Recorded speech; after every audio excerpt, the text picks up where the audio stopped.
네, 여러분 다시 돌아왔습니다. 시작 좋은 TV 사성동 공인중개사 이승주고요. 자, 예, 네. 대한중앙 대표 조기현 변호사입니다. 네, 법무법인 대한중앙TV 조기현 대표 변호사님과 또 다른 주제 한번 다뤄보도록 하겠습니다. 이번에 찍을 주제는 세입자가 행방불명이 됐어요. 근데 이제 집 열쇠를 임의로 바꿔도 될까?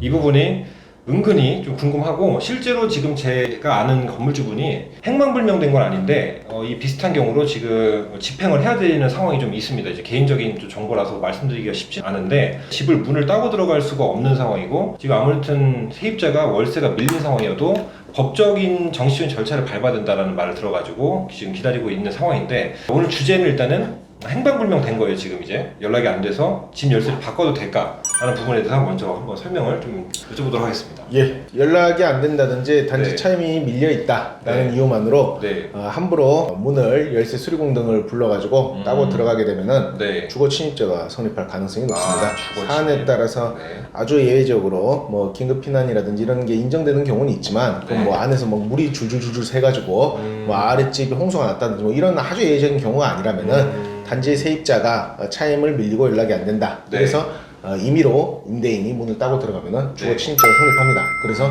그렇게 하면 안 되고 법적인 절차를 밟는 수밖에 없겠죠. 그럼 이제 말씀하신 법적인 절차가 무엇이 있을까요? 어떻게 해야 돼요? 기본적으로 네. 우리 민법은 네. 차임 연체액이 2기, 네. 2기에 도달하면은 계약 해지권이 발생한다라고 규정하고 있습니다. 일단은 이기라는 게 제가 이제 그래도 실무에서 많이 쓰는 말이니까 설명을 드리면, 우리가 중개사들이 계약을 할 때 뭐 차임 연체 몇 기 되면 계약을 해지할 수 있습니다라고 이제 계약할 때 브리핑을 하는데요.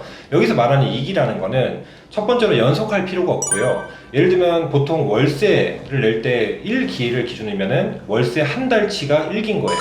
근데 예를 들면 우리가 보름씩 2번 밀렸어요. 연속될 필요 없고 이번 달에 보름 밀리고 3달 후에 보름 밀린 겁니다. 그럼 1기가 밀린 겁니다. 이거 참고적으로 알아두시면 좋고, 이렇게 누적 합산이 계약 기간 중에 2기 이상이 밀리면 주택 기준으로 차임 2기죠. 상가는 3기입니다. 이렇게 했을 때 임대인이 계약 해지를 할 수 있는 요구권이 생기고요. 그리고 이제 예를 들면 뭐 제주도 같은 경우는 연세로 많이 하죠. 연세의 경우에는 1년이 1기인 겁니다. 그죠? 예. 이렇게 해서 이 부분 좀 다시 중간에 설명 한번 드리고 가겠습니다. 자, 그래서 네. 2기의 차임 연체가 있으면은 네. 계약 해지권이 발생을 하는데, 네. 그러면은 해지 권리가 발생을 했기 때문에 네. 해지 의사 표시를 할 수 있겠죠. 네. 의사 표시를 할 수 있으려면은 네. 해지 의사 표시가 효력을 발생하려면은 네. 받아야 되는데, 아까 말씀한 것처럼 의사 표시가 도달할 그 사람이 행방불명됐다, 네. 뭐 연락이 두절됐다, 네. 이런 경우에는 네. 공시송달이라는 방법을 통해 가지고 해지 의사 표시를 할 수도 있습니다. 그럼 만약에 연락이 두절된 사람이 연락이 두절된 걸 몰랐어요. 선이에요. 선인데 전화를 안 받아가지고 문자를 남겼습니다. 당신 이제 월세 2달 밀렸으니까 계약 해지할 거예요. 라고 했는데 답을 못 받았어요. 알겠습니다. 뭐 싫습니다가 없어요. 근데 나중에 시간이 더 지나서 행방불명이라는 걸 안 거예요. 이게 형성권적 성격이라서 일방적으로 그냥 우리가 주장을 하고 얘기를 한다고 그게 효력이 있는가요? 아니면 상대방이 동의를 해야지 해지가 되는 건가요? 상대방 동의랑 상관없이 의사 표시가 원래 도달을 하면 효력이 발생했다라고 하는데, 네. 도달 여부가 애매할 때는 네. 결국엔 도달했다라는 거를 네. 도달했을 때 이익을 보는 쪽에서 주장하고 입증을 하는 수밖에 없습니다. 그렇기 때문에 실제로 사람들이 이제 내용증명이라는 제도에 대해서 네. 어떤 조금 오해를 하시는 분들이 있는데, 이 내용증명이라는 것은 네. 특별한 어떤 법적 효력이 있는 건 아니에요. 근데 지금 말씀하신 것처럼 뭐 네. 문자, 카톡을 네. 보냈을 때 도달했니 안 했니 이런 분쟁의 소지가 있지 않습니까? 그래서 이 도달했다라는 거를 입증하기 위해 가지고 내용증명이라는 수단을 쓰는 거고, 내용증명 우체국을 통해서 상대가 받았는지 안 받았는지 명확해지지 않습니까? 그렇기 때문에 나중에라도 법적인 분쟁에서 내 의사 표시가 상대한테 도달했다라는 거를 주장하고자 하는, 그렇게 됐을 때 이익을 얻고자 하는 쪽은 의사 표시를 문자나 카톡으로 하는 것보다는 네. 내용증명 등을 통해서 하는 게 더 확실하겠죠. 그거를 주장해서 이익을 얻는 쪽에서 입증을 해야 되거든요. 그 입증의 의무가 있는 사람이 내용 증명은 사실 등기를 통해서 우리가 보내니까 예. 이제 확실하잖아요. 예, 예. 그러니까 이제 증거가 내용을 전달한 게 증명이 되는 거죠. 그렇죠. 그 도달하는 걸 증거를 삼을 수 있고, 제가 이제 여쭤본 것처럼 카톡이나 문자는 이제 좀 분쟁의 소지가 있습니다. 분쟁의 소지가 있죠. 그렇게 되면은 네. 카톡이나 문자가 도달했다는 쪽에서 네. 입증하기가 어려울 수 있잖아요. 네. 문자 뭐 보냈는데 난 못 봤다 해버리면 그렇죠. 뭐 카톡 일자가 지워져도, 아니 뭐 우리 집에 애기가 장난쳐가지고 지워진 거지 내가 본 게 아니라, 이런 문제가 생길 수 있기 때문에 내용증명이라는 제도를 또 활용하게 되는 거죠. 아, 네. 이 내용증명 자체는 법적인 효력이 있지는 않지만 내용증명 자체가 어떤 소장 같은 그런 법적인 의미가 있는 건 아니지만 네. 분쟁이 발생했을 경우에 네. 증거로 사용하기 위해서 내용증명을 활용하게 되는 거죠. 증거 자료로 필요하다. 잠깐 여기서 저도 이제 살짝만 조금 빠져나간 얘기를 하나 하자면은 네. 증거 자료로서의 의미도 있지만 또 네. 상대를 심리적으로 압박하는 역할도 합니다. 그래서 똑같은 의사 표시를 할 때도 뭐 문자로 보내는 것보다 네. 변호사 사무실, 법무법인 도장 같은 게 찍혀 있는 맞아요. 내용 증명을 보내게 되면은 네. 받는 쪽에서는 아 지금 내가 법적으로 대응하지 않으면은 네. 상대로부터 법적인 조치를 당할 수도 있겠구나라는 그런 압박을 가하는 용도로도 실무적으로는 많이 쓰이기도 하죠. 그렇더라고요. 실질적으로 내용증명이라는 단어 자체가 굉장히 좀 법적인 용어처럼 들리면서 굉장히 무게감이 있어요. 그냥 카톡으로 뭐 이렇게 나 이렇게 얘기했어라는 것보다 내용증명 보냈어라는 그렇죠. 말 한마디가 굉장히 좀 셉니다. 상대를 심리적으로 압박하는 용도로도 쓰이기도 하죠. 그렇네요.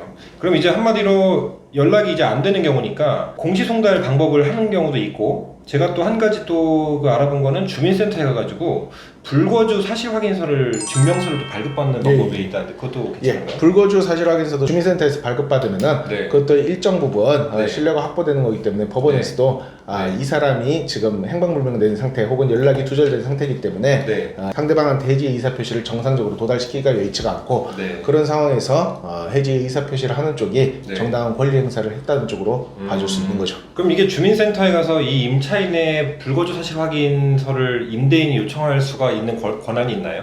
예, 경우에 따라서는 이런 어떤 임대차 차임 연체라든지 혹은 네. 지금 임대차 계약이 종료됐음에도 불구하고 네. 지금 뭐 반환이라든지 이런 게 되지 않을 경우에는 네. 요구할 수 있는 상황이 될 수 있습니다. 그러니까 뭐 내용 증명을 계속 네. 보냈는데 네. 계속 반송돼서 돌아온다. 네. 내용 증명 뭐 2번, 3번 보냈는데 수령 안 해서 반송돼서 돌아온다. 그러면은 이런 거를 법원에서도 내용 증명 반송 자체를 증거로 쓸 수도 있고 또 주민센터에도 이런 필요성이 있다라는 걸 입증할 수 있는 방법을 쓸 수도 있겠죠. 그러니까 이제 연락이 두절됐을 경우에 크게 두 가지다 이겁니다. 우리가 공시송달 쓰는 방법이 있고, 그 다음에 아니면 주민센터에서 개인적으로 불거주 사실 확인서를 발급받고, 기본적으로 이제 우리가 의사표시를 해야 되니까 내용 증명을 통해서 심리적 압박은 또 번외지만 이런 증거적인 효력을 남겨야 된다는 부분이 있는 거고, 그 다음에 이제 아무래도 송달되지 않을 경우에 그럼 법원에서 또 이것도 보정명령이 나올 수가 있어요? 그렇죠. 그러고 한다면은 결국에는 소송 자체가 네. 공시송달로 진행되게 됩니다.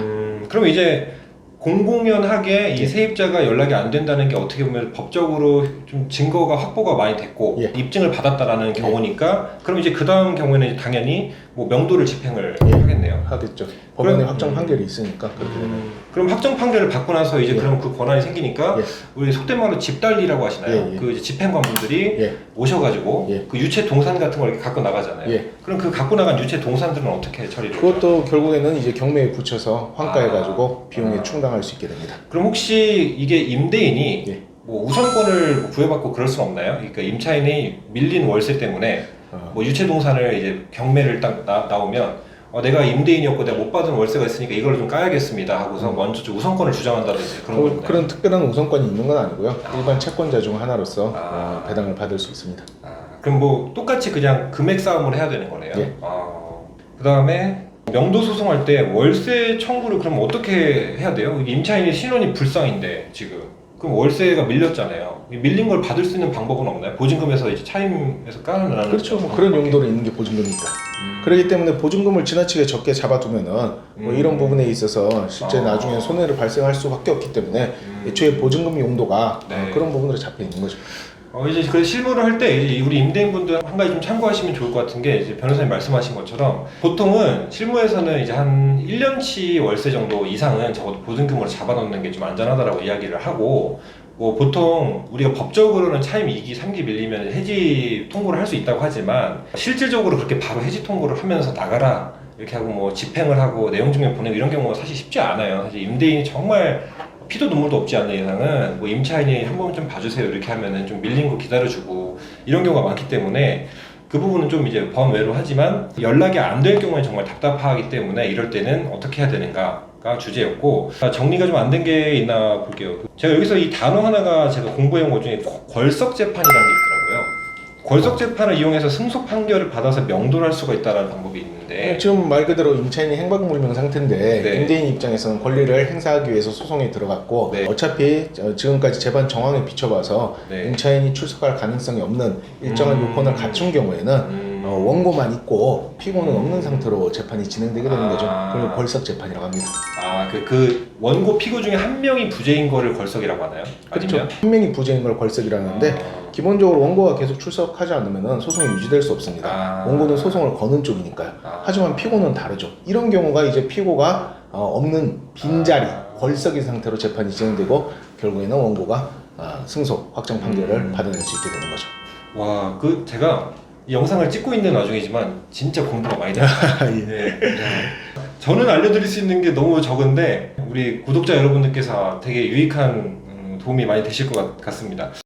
그러면 이제 결론적으로 이제 내용을 정리를 하면 임차인이 행방불명이 됐을 때 집열쇠를 임의로 바꿔도 되나라는 부분에 대해서는 일방적으로 바꾸면 안 된다가 맞는 거고요. 임의 조치는 안 된다. 그리고 법적 조치를 취해야 되는데 그게 이제 내용 증명이나 아니면 공시송달을 통해서 방법을 취해야 되고 뭐 임대 입장에서 주민센터에 가서 불거주 사실 확인서 발급하는 방법이 있고 그 다음에 이제 재판이 열리겠죠. 그러면 피고인인 임차인이 당연히 걸석 재판을 하겠죠. 그 부재인 상태로 재판을 해서 승소 판결을 확정 판결을 받고 그 다음에 이제 법적인 조치를 취할 수 있는 겁니다. 그러니까 집행관 분들을 부탁을 해서 집의 문을 열고 그다음 유체 동산, 그러니까 집안에 있던 임차인의 재산, 동산들을 빼서 이것도 강제 경매에 붙일 수 있고 그랬을 때 참고적으로 임대인이 우선권을 먼저 낙찰을 받을 수 있는 권한은 없지만 경매로 붙일 수 있다는 내용이고요. 그래서 이 정도 하면은 아마 우리 구독자님께서도 많이 도움이 될 것 같습니다. 오늘 또 변호사님께 너무 많은